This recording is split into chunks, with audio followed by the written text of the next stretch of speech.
AbbVie recently won U.S. antitrust approval to buy Botox maker Allergan. The deal was worth $63 billion when it was announced last year. AbbVie was under pressure to diversify its portfolio when it decided to acquire Allergan.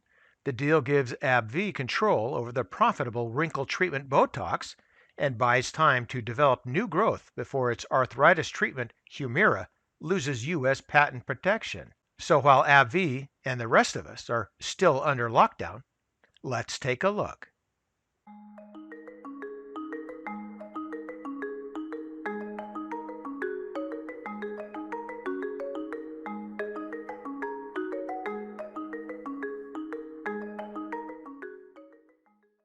Humira, the world's best-selling medicine, has a list price of more than $60,000 for a year.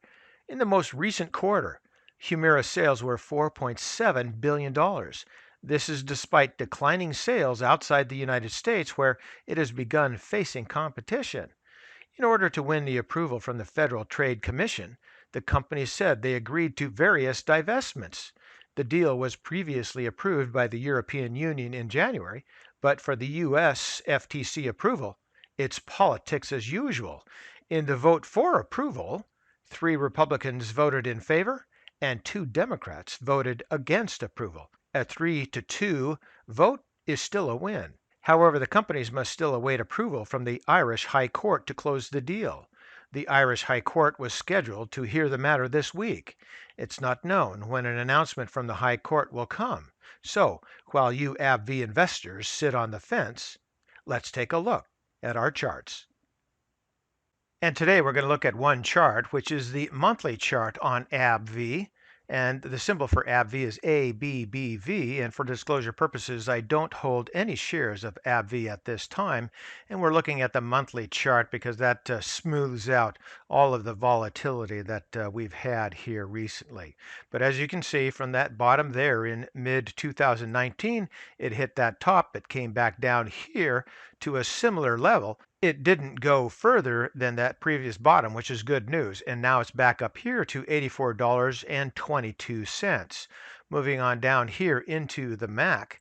This looks good here, again with the top at that point, the bottom in mid-2019, and then the fast line came up to the slow line, but they've been moving together intertwined for the last several months or so, right near that zero line with the black line just barely above that slow line.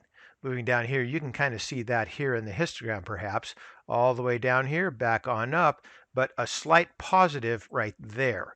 So I think that's relatively good news given that we still have some more information to go or some more votes to go.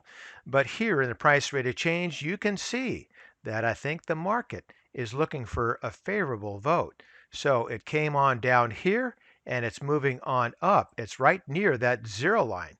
So that's why I say you AbbVie investors are sitting on the fence line. But look, you're slightly positive, but the bottom at this point in mid-2019 has been moving on up regardless of the recent volatility. So things are looking good by the price rate of change.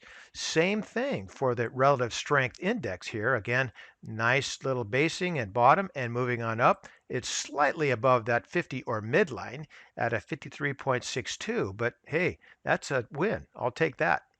Into the stochastics, much the same. Nice basing with the fast line moving on up. Went straight over that 50 or midline, and it still resides above there, both the fast line and the slow line. And it looks like the fast line wants to bounce off that 50 and accelerate on up.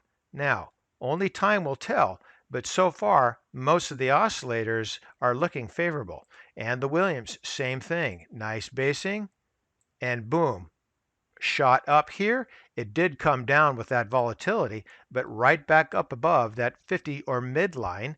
It needs to head up further into that negative 20 to 0 or that overbought area for me to be totally convinced, but it's on its way. Moving back up here into the MAC, you can see that right again near that zero line, fence line sitting for you investors, but it's within striking distance of just moving up and through. So anything favorable from the Irish High Court and I think this stock is going to be on its way. But as usual, conduct your fundamental analysis and make sure you're comfortable with the numbers. But from this point, it looks good. And for today, that's ChewDog Charts. Thank you.